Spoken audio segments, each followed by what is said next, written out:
What is up, guys? We're back here again for another Grease the Polls. Got a lot going on in Phillies Nation here. Phillies, Eagles, Sixers aren't doing anything. Flyers suck. The Union are killing it. Fair. Cole, how you doing today? I'm doing great, Cahtah. I'm doing great. How about yourself? I'm doing good, besides Phillies suck. Yeah. But we actually, for the first time in Grease the Polls history, guess what we have? We have a guest. Someone that wanted to be on the show. I had to bribe him with a lot of money, but he's coming on anyway. Very well respected member of Philly Sports Twitter, former station director at a New Jersey station.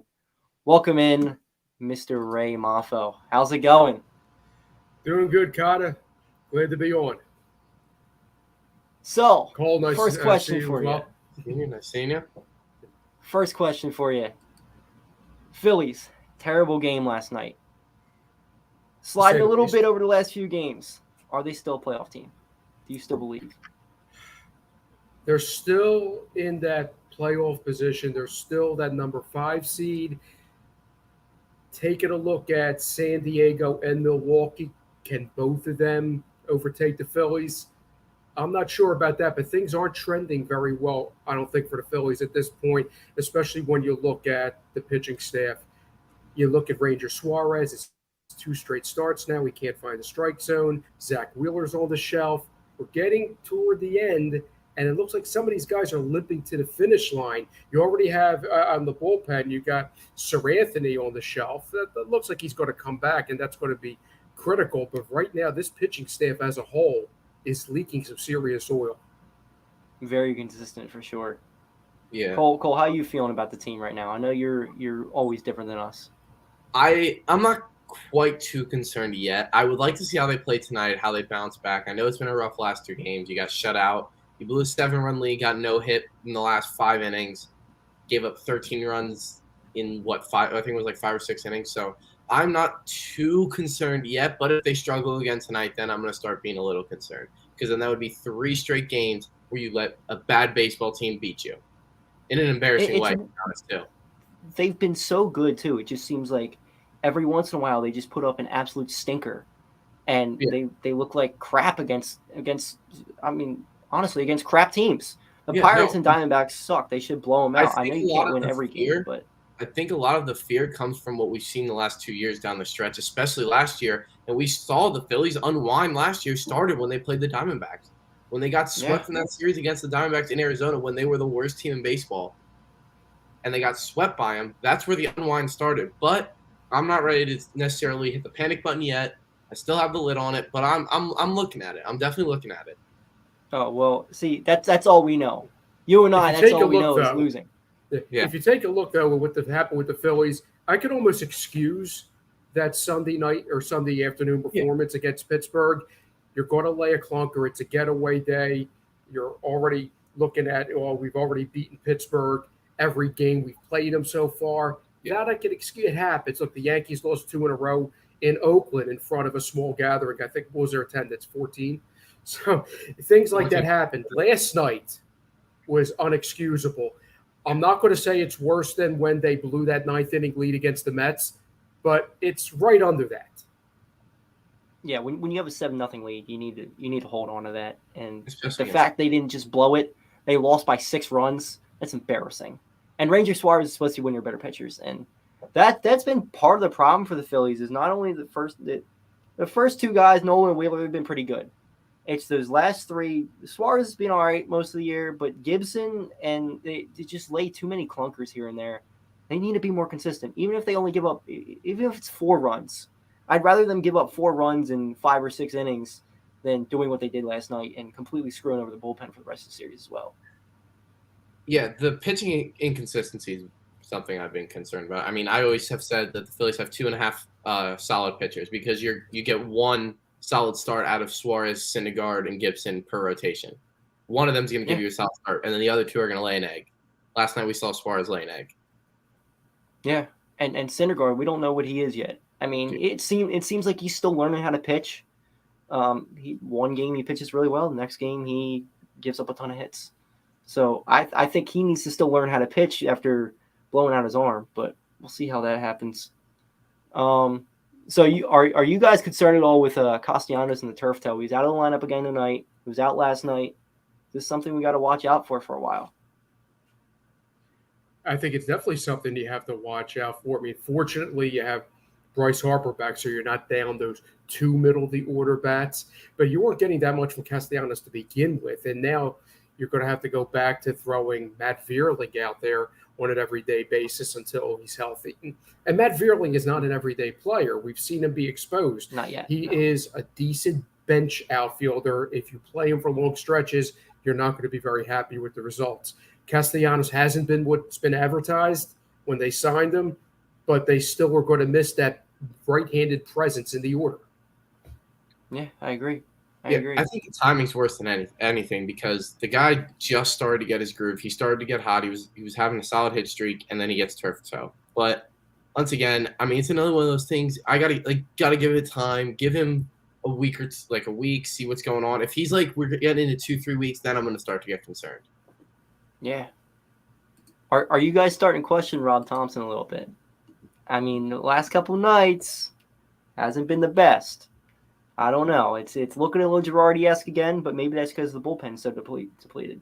Maybe it's a funny thing when you're dealing with relief pitchers. Let's say I'm a relief pitcher. You're the manager. You give me the ball. I strike out the side. You look like a genius. You're the manager. You give me the ball. I give up a 400-foot homer. You look like a moron. That's the way baseball is, really. And as it is right now for Rob Thompson, he's giving the ball to just about anybody who might have a couple bullets left, and it's not really the full arsenal. He's done a tremendous job taking over for Joe Girardi. When you take a look at how dead in the water this team was around Memorial Day, now we're talking about, well, they're the 5th seed, or they're going to stay 5th seed, or they're going to drop the 6th seed. They look like they were going to be another Pittsburgh Pirates, Cincinnati Reds level team a few months ago. So Rob Thompson's done a great job. He just is running out of fresh arms. Yeah. And I still have a little bit of faith in this team. I think they're still a playoff team. I don't know how far they're really going to the playoffs. I think they can beat the Cardinals if they play them in the playoffs.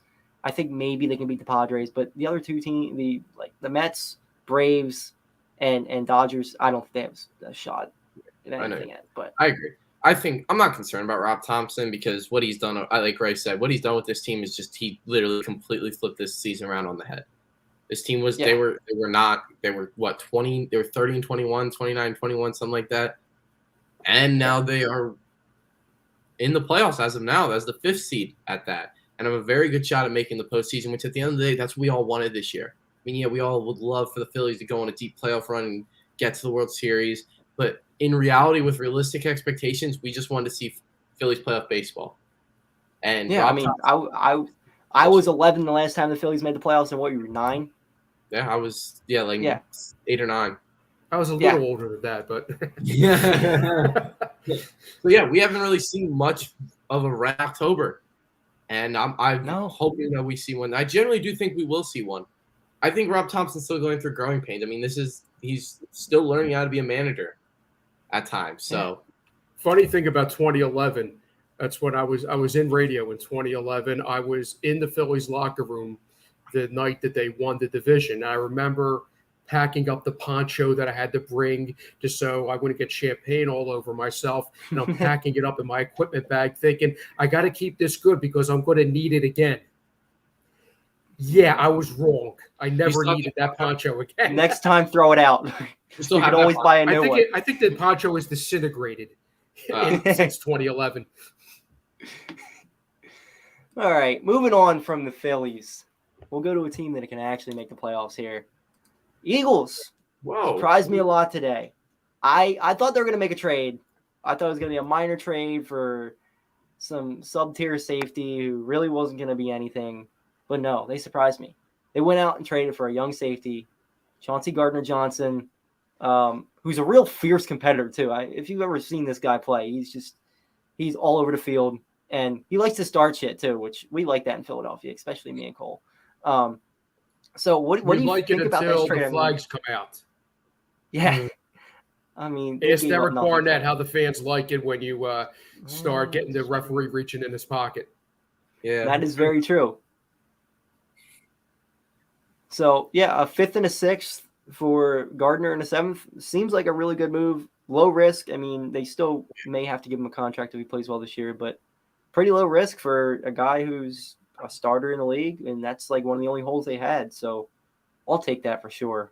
How do you guys feel about it?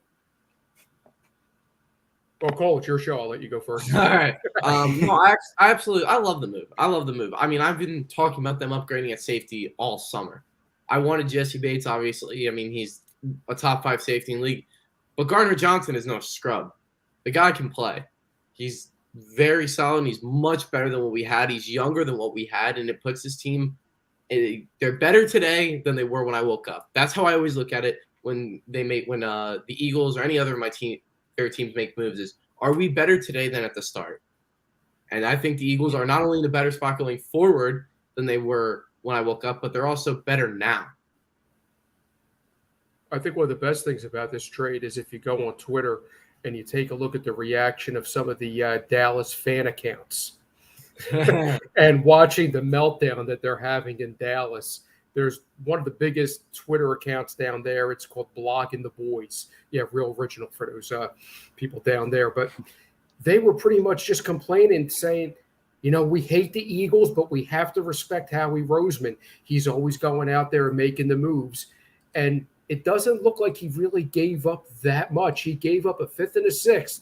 And I'm not sure. I got to double check this, but I think the 6th round pick he sent to New Orleans is the 6th round pick he got back from Seattle for J.J. Arcega-Whiteside, who the Seahawks released today. Yep. So that was basically that was a 6th round pick. It was a gift. So what I'm hearing is the Eagles gave up a 5th and J.J. Arcega-Whiteside for Gardner Johnson and a 7th. I like that. Maybe they should give Howie credit. And they can still bring J. Joel back if they want. Yeah, they can. And maybe they should have put Jalen Reagor. Did you just say they could bring J. Joel back? If they want.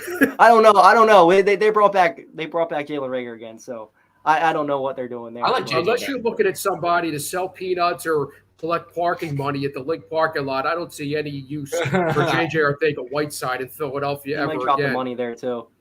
But I will give Howie credit, though, because they were able to make this move and get a starter for a relatively low price because he's in good cap position and he has such a surplus of draft picks. Most teams in the NFL are up against the cap. They don't have as many extra draft picks to deal from. So that's why if you're New Orleans, you're trying to make this move, you really didn't have that many other options. And there's Howie hanging on the sideline saying, I guess it's only me. You're going to take what I give you, and you're going to like it. I think Chuck Fletcher should take notes from Howie Roseman on how to actually aggressively retool, since that's. I think Chuck Fletcher should take advice from Waze and find the quickest route to the airport and get out of town. Because actually, if you saw it today, the Flyers advertised a new ticket package. This is what I won't talk about. I'll give them credit. You're trying to get a little creative because I think their ticket sales are probably lagging somewhere around the Oakland A's level at this point. But just how putrid Comcast has run that organization. And out of all the 4 teams, when I was in radio, I was more closely associated with the Flyers than any of the other teams. I knew everybody in the organization. Most of the people I knew are no longer there anymore. But just what they've done and how they've dismantled everything Ed Snyder's built has really been a disgrace. And it got to a point today where the social media team for the Flyers had to disable comments to their tweet advertising tickets. That's how bad it's gotten. One, you have a social media team. They're probably a bunch of college interns who have no idea who the Flyers are, work from Philadelphia, and this is just an internship for them. They don't care. But it's emblematic of how out of touch this whole organization has gotten with the fans of this city. But that's okay. If you want to go to a game, though, you could have a Mark Vetri pizza or Steven Starr fine meal. I saw that. Hockey fans go, no, nobody wants that. And you look at what the Phillies are doing. The Phillies have something similar called the ballpark pass, but it's far cheaper and you get more games. The Phillies have the ballpark pass, which is every home game for $50 a month. That is far better than 4 games for $99 for a far worse product. So I don't know what the Flyers are trying to do here. Obviously, Comcast they're desperate. needs to do something. It's what it gets down to. You have a situation. This is my personal opinion, but I think that a lot of people are telling me, yeah, we agree with you. They're really trying as hard as they can to take the loyal Flyer fans, the ones that have been there for years, and push them aside. They don't want that. Valerie Camillo doesn't want the old Flyer fans there. The old Flyer fans who, maybe they live in the suburbs and they drive a truck and they're blue-collar guys that don't have standing as a social media influencer. We don't want you there. No, but if you're a hipster and you're a foodie and you're going to put Mark Vetri food on your Instagram account to help us sell tickets, that's who we want. And guess what? It's going to lead to an empty arena. Well, I know for a fact they've tried to do this too. I mean, I went to a game the one time, and I mean, I have a pretty big TikTok following. I go there, and I have my name on the back of the jersey, and I'm sitting all the way up in the top, and one of the Comcast employees comes down and he's like, "Come sit down lower." So obviously they wanted more social media presence there, but the product's still the same. All they do is push Gritty and push Gritty and push Gritty, and Gritty's great. But at some point, when a guy like Johnny Gaudreau says, "You know what? I want to play in Philly," you got to go get him. Yeah, they should have got him. I actually disagree with that. Not that really about Gritty. Okay, they threw Gritty out so much it got disgusting. But I was not on the Johnny Hockey bandwagon just because he's a 29-year-old player, and the Flyers are so bad right now. By the time they could build it, and this is assuming they build it correctly, by the time they get back up to respectability, he'll probably be 33, 34 years old. Okay, you're right there. I'll give you that. Now, if they were going to go after, say, like an Alex DeBrincat, 24 years old, that's a different story. That's somebody you bring in. He could be a younger guy, build around him. Unfortunately, the boat has sailed with Gaudreau because he's too old for a bad team. Yeah. Well, and the problem is that they're making these minor trades, but they're giving up too much in all these trades. And it's like, are you trying to rebuild or are you not? That's the thing with the Flyers. It just doesn't make sense to me. Like, which way they are you going? afraid to rebuild. Yeah. Because they're afraid that if they go in the full rebuild mode, they're going to wind up in last place with empty seat. Wait a minute, that's already happened. So it's already happened. It just shows us. Yeah. Anytime Comcast has their hands on anything sports related, it's a failure. NBC Sports Network, failure. Look at NBC Sports Philadelphia. When that was Comcast Sportsnet, when it came out 20, 25 years ago, it was a great channel. Now it's pretty much an embarrassment. You have the live games and then it's a bunch of infomercials. It could be so great, but they're so cheap in how they run it. Well, and that's just the thing. Like, you got such a wide reach here in Philadelphia, yet they'll put on infomercials for 4 hours instead of, I don't know, maybe play the Reading Phillies game or the Iron Pigs or another team in the system that somebody will probably watch over an infomercial. Like, if you want these players to get more hype when they come up, you want to do more things like that. Mm-hmm. Especially that point you're bringing up when you consider that the Phillies own 25% of that channel. Yeah. So you think maybe they would want to do that. But I remember I had a professor in college when I was taking broadcasting classes, and he had a line that I'll never forget. He said that infomercials are the crack cocaine of broadcasting. Yeah. Makes you feel good. You know it's bad for you. I'm not saying that he definitely knew it from experience, but that was his quote. All right, let's see. What else do we have here? So who's this season on more for the Eagles? Is it on Hurts or is it on Gannon? What's the bigger X factor here? It's definitely on Jalen Hurts. Absolutely. There's a reason why Howie Roseman has those 2 first-round picks in his back pocket. This is make or break for Jalen Hurts. He doesn't have any excuses right now. He had the great offensive line. He had that last year, the good running game. It got to a point, though, where he was making so many mistakes and he wasn't able to connect with the receivers. They had to totally pull a 180, change how they ran the offense, and go to a run-oriented attack, and that's when they turned their season around. Okay, now you bring in A.J. Brown. So now you have A.J. Brown and Devontae Smith. So you have 2 good receivers. You have still the good offensive line. You're going to be able to run the ball. Even if you don't have a Jonathan Taylor type back, with this great offensive line, you put an average running back there, he's going to get yardage. Goddard, I think, is a little overrated, but he's a more than passable tight end. All the pieces are in place on this offense. There's no more excuses for Hurts. Yeah, I agree. Listen, now, Gannon is huge, though. He can't be weak like he was last year. The zone defense playing 10 yards off the receiver, it's not going to work now. You got some of the best weapons in football. Use them. You got to blitz.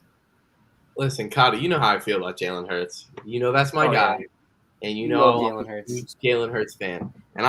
But I do agree. It is almost all on Jalen Hurts because he's the make or break piece of this team. He is the only question mark on this team. Only position where we don't know what we have. And that is with Jalen Hurts. I do expect that he will have a great season and lead this team to high success, a very successful season. But if he doesn't, it's going to fall on him, and his time's going to be up, and that's okay. Even as a huge Jalen Hurts supporter, if he does not play up to par, if he's not better than he was last year, then they need to move on, and that's why they have those 2 first-round picks. So this is his time. I feel like he's earned the right to have this opportunity, but he also has earned the right to have the question marks. Yeah, and I'm a little bit different in Cole in the fact that I think Jalen Hurts is an okay quarterback. Cole thinks he's not coming to Jesus. I think that Jalen Hurts, he's not going to be a star in the league, but he doesn't need to be a star. He just needs to be better than average, and he needs to not turn over the ball. And I think if he does that, the Eagles will be in a very good situation. One of the issues for Jalen Hurts I don't know, is that he doesn't have the zip on the ball like you would want out of a pro starting quarterback. That is what leads to a lot of his interceptions. For all we criticize Donovan McNabb for during his prime, he threw a bullet. Jalen Hurts doesn't throw that bullet. And I know with Donovan, the receiver sometimes would complain, it's too hard of a ball, too hard to catch. But you got to zip that ball in there and thread the needle. Jalen Hurts doesn't have the arm for that. And I understand Jalen Hurts is a good kid who works hard and everything, and the coaches love him, but you can't coach up zip on the arm. It's almost like in a baseball analogy, I don't care what pitching coach you are, you cannot turn Jamie Moyer into Nolan Ryan. And I think that's going to be the Achilles heel for Jalen Hurts, is that his ball doesn't have enough zip. So it's going to allow that safety to come in underneath and get those picks. That's going to be the issue. We wound up seeing that in the playoff game. I mean, if he had zip on that ball to Devontae Smith, that's an easy touchdown. And it's a lot different game. But I feel like the decision-making, too, is another problem. Some games he just didn't have any good decision-making. If he can straighten out the decision-making a little bit, sometimes the zip won't be as much of an issue. But we'll see. I mean, it's definitely going to be it's going to be an interesting season for sure. We'll see how long of a leash he has, too. I mean, if he sucks, do they think about putting Minshew in? I'm not sure. I don't think they do. I think Minshew's nothing, honestly. But we'll see. Minshew's a very capable backup. Yes, he's a backup, but I don't think he can lead a team. No. I don't think he's got the zip either. If your quarterback's down for 2 or 3 weeks, he can go out there and get you wins, just like we saw last year.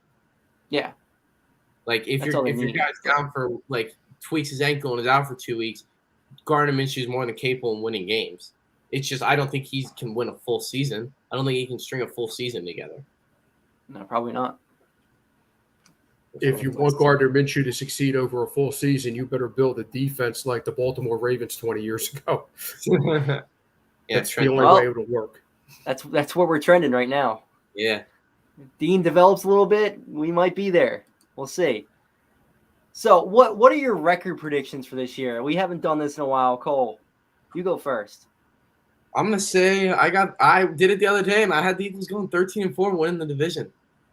It's a really easy schedule, especially at the beginning of the year. I think the Eagles can let me look exactly what their schedule looks like first, but I think the Eagles can go undefeated. I think it was for 10 weeks up until they play the right. I think it's either the Colts or the Packers, whoever they play first. That's where I had them losing their first game.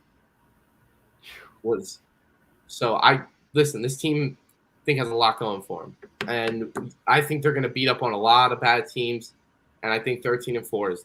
I think they'll lose to the Cowboys towards the end of the season, the Packers, the Colts, and then they'll probably drop one to Washington or New York like they always do. Carson Wentz is definitely going to beat them in the first game. Yeah, probably, honestly. He'll probably win the game in Philly, too, just to mess with our heads. Yeah. I have them going somewhere in between 10 and 12 wins. I think that's a little and that's conservative for me. I usually am not this high on any teams, but 10 to 12 wins, that it seems really realistic for this team, just how easy the record is. And on paper, I mean, they're just every position they're deep besides quarterback. And that's the biggest question.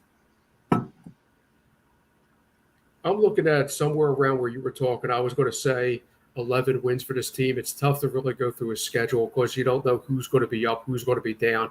You could take a look at an Indianapolis game on the schedule and think, okay, well, that's going to be a tough one. That might be a loss. Jonathan Taylor twists his ankle before the game. All of a sudden, that becomes an easy game. So there's always those variables you don't know when you're looking at a schedule. As far as the division goes, they have enough to win the division.